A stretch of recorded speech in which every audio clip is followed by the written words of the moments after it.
What's up, guys? How's it going? It is Matt here. So this is going to be the part 2 video. This is going to be the appendix carry video that I was telling you guys about. So I'm going to be calling this appendix carry 101. So basically this is going to be an instruction on people the basics of appendix carry, especially for larger people or larger dudes like me, or just in general appendix carry, because there's a lot of mistakes that I see when people are actually trying to do appendix carry, and I see them make it on a daily basis, and then they kind of complain. They say very uncomfortable carry and stuff like that, and only thin little twigs can carry it and all that other stuff, and it's just not true. There's a lot of people that can carry appendix. However, it is true, you lose a little bit more weight, it's going to be comfortable. When it comes to appendix carry, there's a lot of benefits from it. There's so many videos about the benefits of appendix carry out there. The ease of the accessibility, how easy it is just to grab a gun that's up front. You can use it with both hands, like I said, right hand, left hand if you need to. It's very easy up front. Naturally, when you're trying to concealed carry, people don't generally kind of look down in this direction, if you catch my drift. So it's just ingrained to us from a young age not to look in that direction. So for most part, people don't really pay attention to this. So even if it is printing a little bit, for most part, people don't really notice it. And also it doesn't add that extra bulk that's on your side, so your shirts aren't sticking out in one weird direction or something like that. Now for me, appendix carry is kind of a summer method of carry. I usually only carry appendix in the summer. It's pretty much the only time, because it's kind of t-shirt weather, you know, regular t-shirts, fitted t-shirts. My shirts are all my shirts are all a little big now. I lost 15 pounds. I'm really proud about it. So I'll do a video about that and how I actually lost the weight. But right here, I mean, this is say the average size for fitted t-shirt, and even when I'm pulling this back, you don't see it very well here. So I'm going to cover a couple quick things when it comes to appendix carry. So a couple quick basic things when it comes to appendix carry. Now, I demonstrated before in my other video that there's a difference between the shape of an appendix holster and a standard holster. So if you're going to be doing appendix carry, you're going to want an appendix carry holster. Now, the reasons behind that is the body, regardless of who you are up front, you're a little rounded. Even if you're very thin, you're a little rounded up here in the front with the body. So if you have a standard flat-based holster, you know, like I was showing in the other video, a flat holster, which I actually think I might have it up here still, yeah, just like this. You have a standard flat holster like this, all right?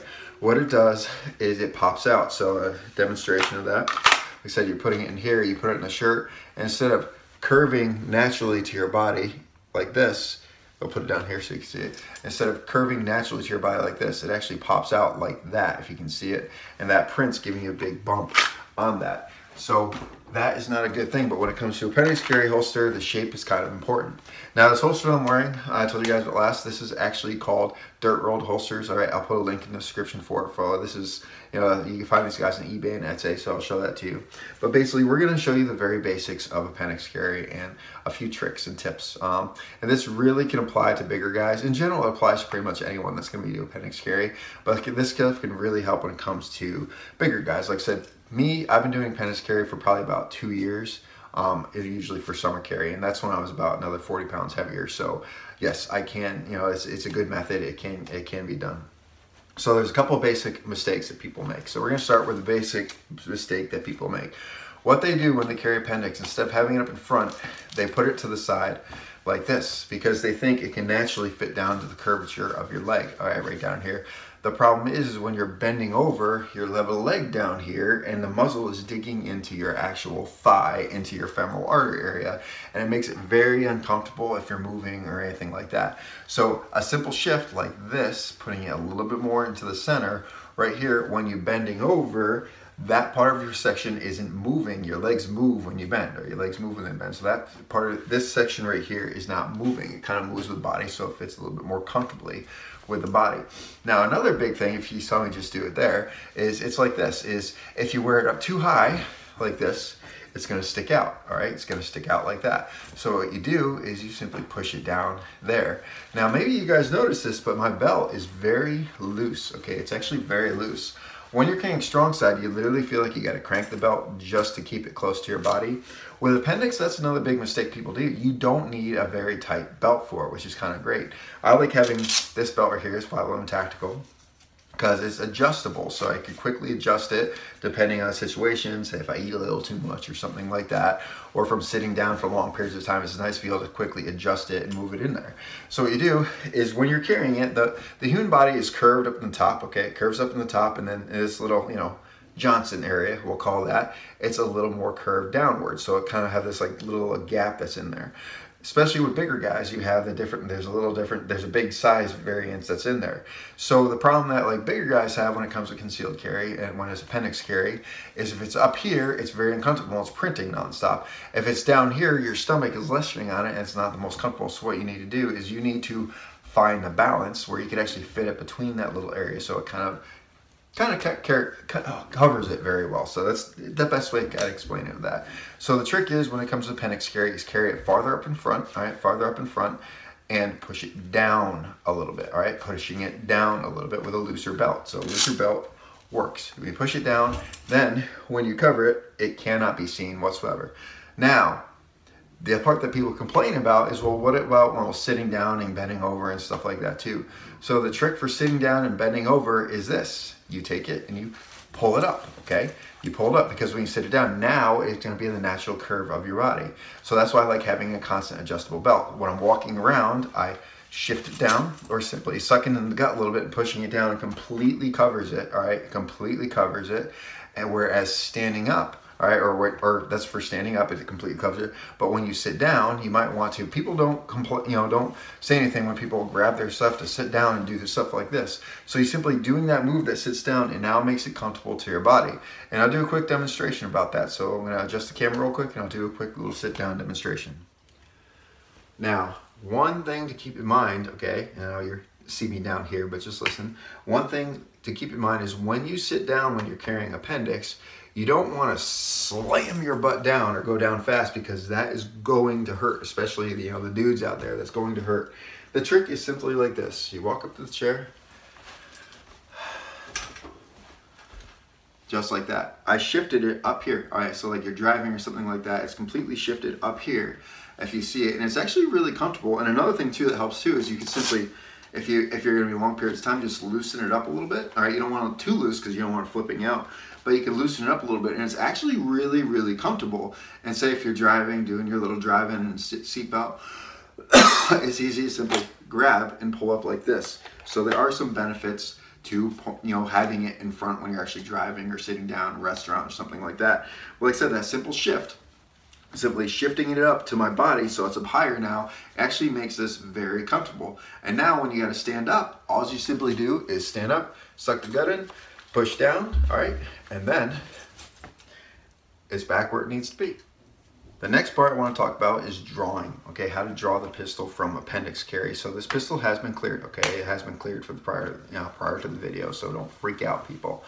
So one thing that you also want to keep in consideration when you're drawing from appendix is I've seen it so many times, people are trying to speed up their draw, trying to be fast, trying to be cool, be this ninja operator or whatever it is, trying to do the coolest draw and be just like everyone else and stuff like that. That is not a good idea, okay? When you're drawing any pistol from whatever diversion or wherever you're carrying it on your body, I always say it time and time again, slow is smooth, smooth is fast. The name of the channel is the Armed and Steady, okay, Armed and Steady. I say Armed and Steady because being armed means you need to be steady. You can't be fast, okay? You need to be steady. Slow is smooth, smooth is fast. So this is actually my Matt Zombie Response Team shirt. I had fun designing it. But anyway, but basically it is all about slow is smooth, smooth is fast. Now you can't be a snail because you're going to be dead, but you can't be a freaking, Flash Gordon or something like that because you're going to end up in the hospital. So when you're drawing a pistol from appendix carry, all right, one, like I said, this is why it's important to have a good appendix holster too. You notice there's a nice gap right here. There's a nice little gap where you could easily just fit your hand in there. Now, one benefit of this too, when you have it on the hip, you can pretty much only come down on it.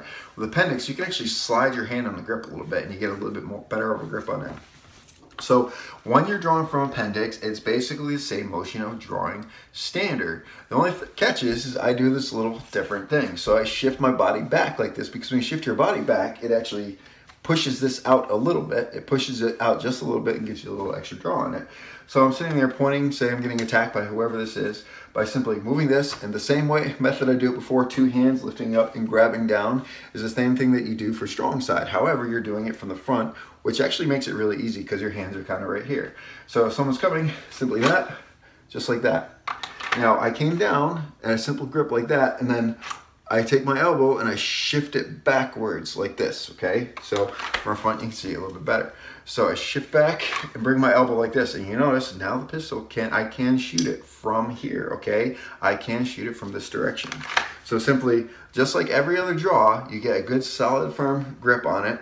Then you simply pull and shift your elbow down like this, and then you transfer it and bring it onto the target. So I'll do it again. So this is another slow motion draw for you guys. So you simply right here, just boom, boom, just like that. That's just the standard pace that you don't need to be flailing around and pulling this thing as quickly as you can, because that's just an accident waiting to happen.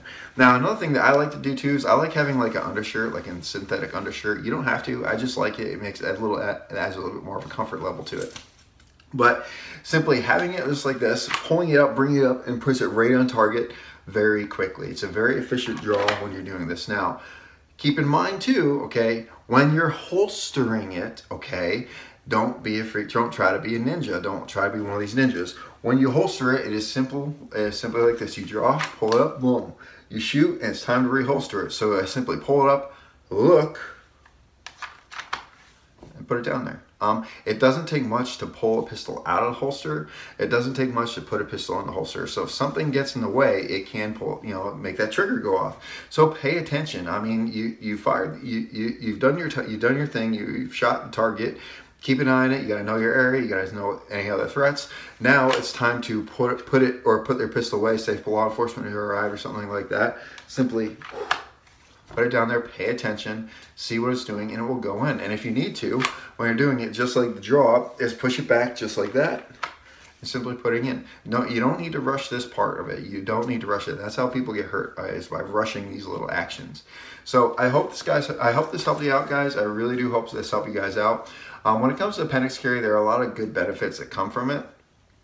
However, it's not the most comfortable carry. I'll tell you that. It is not the most comfortable carrier, but it can be very manageable, and it can be very comfortable if you have a good holster, you have a good belt. It's always important to have a good solid belt, a good solid foundation. It's always important to have a good solid belt where you can actually hold up the weight of the pistol and maneuver and stuff like that. So have a good solid belt, have a good appendix holster, okay? You can't have some regular holster. You need a specific appendix draw holster for it, right? So have a holster and practice, all right? And practice, practice, practice. The more you practice, the better you get at it. So your draw will just get a little bit better as you go. So I hope this helps, guys. Like, share, subscribe, tell your friends about me. And remember, it's our responsibility to take care of each other and protect each other. Peace.